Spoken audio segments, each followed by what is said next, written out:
Let me get right into this. This is the Duke Ellington history story. Pianist, band leader, and America's most prolific and accomplished jazz composer, Edward Kennedy Ellington was born April 29th in 1899 in Washington, D.C. His father, James Edwards Ellington, was a charming and dashing man who worked as a butler and a caterer, and later as a blueprint maker for the Navy.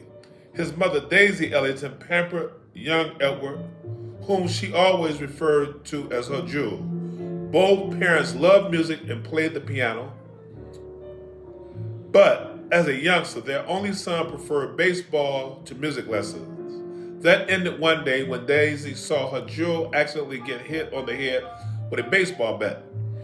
She decided then and there that a piano lessons was much more safer activity for her beloved boy.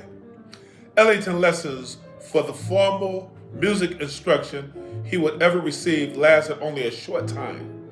At first, he was still more interested in playing baseball, but after hearing a young pianist named Harvey Brooks play, he decided that he too would master the instrument. And he gave up sports for music. I learned that when you're playing the piano, there's always a pretty girl standing down near the bass clef at the end of the piano. I ain't been no athlete since. Once he said, explaining his decision, Ellington began to practice on his own. When he was soon playing on his own compositions at friends' parties, because he had grown into a handsome, snappily dressed, suave young man.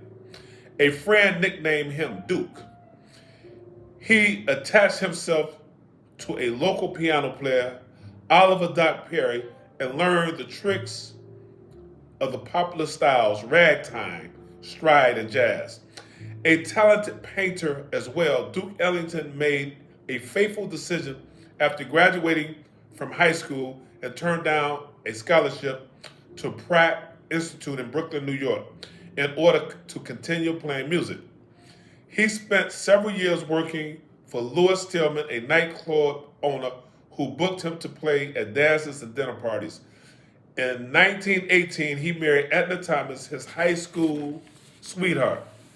Soon, he began to organize and book his own bands. In 1919, Ellington went to hear the great stride pianist James P. Johnson perform at Convention Hall in Washington. Eager to see if the local favorite could outplay his celebrated Johnson, friends pushed Ellington on stage for a cutting contest. Impressed with Ellington's play, Johnson became a lifelong friend and a teacher. What I absorbed on that occasion, Ellington said, might have constituted a whole semester in a conservatory. By the early 1920s, Ellington had assembled a superior group of musicians dedicated to good music and to Ellington himself. But Washington was not a big music town. The opportunities were limited in 1923. Ellington, along with saxophonist Otto Toby Harvick and drummer Sonny Greer, went to New York to break into the music scene in the predominantly black community of Harlem, which was enjoying its famed Harlem Renaissance. As explosive of the new ideas and the talented in the fields of music, literature, and other arts, we were awed by the never-ending great talents there, Ellington said. Harlem, to our mind, did indeed have the most glamorous atmosphere. We had to go there. They formed Duke Ellington and his Washingtonians and began to draw big crowds at Barron's exclusive club. After moving his group to the Kentucky Club, Ellington met Irving Mills, a struggling music publisher who became his business partner for the next 15 years. Mills insisted that Ellington retain the rights to his songs and compositions, that he recorded only his own works so he could earn more of the income from a hit record. Ellington and Mills would make each other rich. The income from Ellington, more than 2,000 original jazz compositions, would support his band members when times were hard.